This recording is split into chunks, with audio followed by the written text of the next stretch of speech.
currently, my community is in the middle of the current push to militarize the border region. The Tohono O'odham people which translates to desert people, are caught in the midst of colonial policies that are now militarizing our lands, from just the amount of Border Patrol agents to checkpoints to drones to just the overall surveillance of our community. So right now, our way of life as O'odham are being affected, for traditional practices, just seeing family and friends, and just overall just being affected by the militarization. Describe the wall to us. Well, on our reservation, keep in mind the border region that you shared, 76 miles, is not necessarily a wall yet. All it is just vehicle barriers. So in my lifetime, at one point, when I was early childhood, there was no fence, there was nothing there. So through my lifetime, I've seen the changes due to the current immigration policies that are acted out by the U.S. government, and now to the point where we have vehicle barriers. But the current push for a comprehensive immigration reform is now pushing towards a Berlin Wall like scenario in my community right now. Describe how you've seen the border militarize over the years of your growing up. Growing up, I'm only 28 now, just being young, I was always raised to know that it's O'odham, but the land on both sides of the so-called U.S. Mexico border is our land. And so when I was young, there was no border there other than chicken wire fence for ranching or, practices within the community, only until since the late 80s to the early 90s, in particular with the passing of NAFTA, did we see the push to then regulate the border due to the level of migrant communities or indigenous people from Mexico now migrating here due to economic policies by the U.S. So, for the 90s, it escalated more and more just due to that into the 2001, where 9/11, where it pushed more policies towards militarization. So right now, we're currently in that state, along more or less because of immigration policy as well. So hand in hand, these issues are impacting us that are not necessarily O'odham issues, but the global context is now pushing that militarization in our land. It's so interesting that we're talking about immigration issues when you're the original people of this land. Yeah. Talk about the Know Your Rights trainings that you're involved in.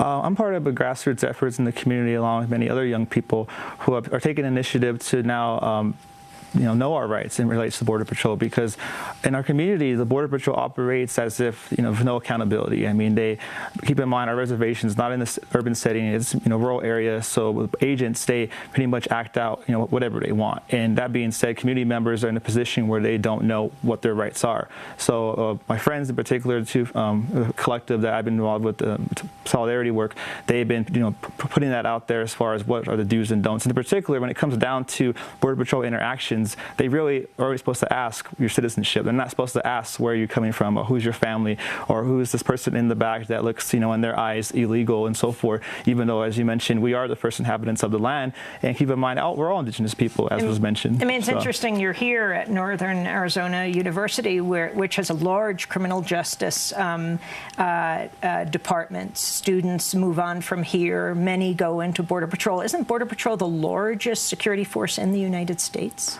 From what I understand, they're getting up there to that point, because in our community, we have nearby border towns such as Ajo, such as Casa Grande, where Border Patrol agents are, with the push of being the escalation of what's going on, small rural towns are becoming just havens for them to now live. There's thousands of residents in particular in Ajo who now have Border Patrol agents housing there. So it's pretty sad in that regard. I wanted to end by asking both of you about your music as a part of your resistance and your political activism. Talk about Shining Soul.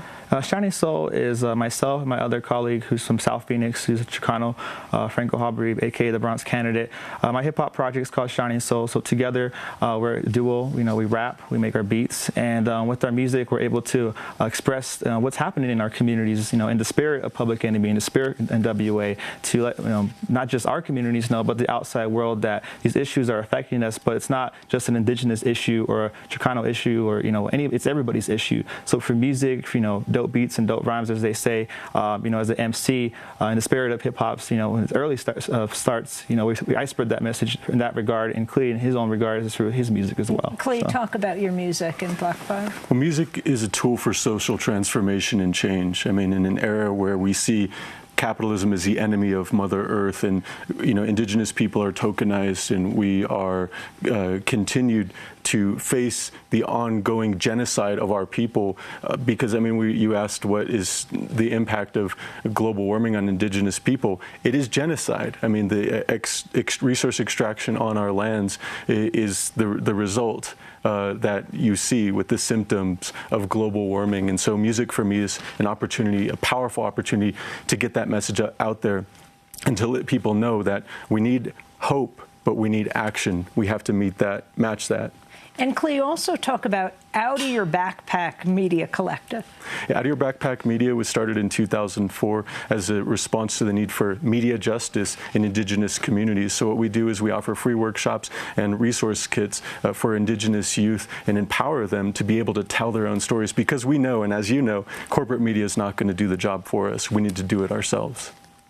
And who are you training?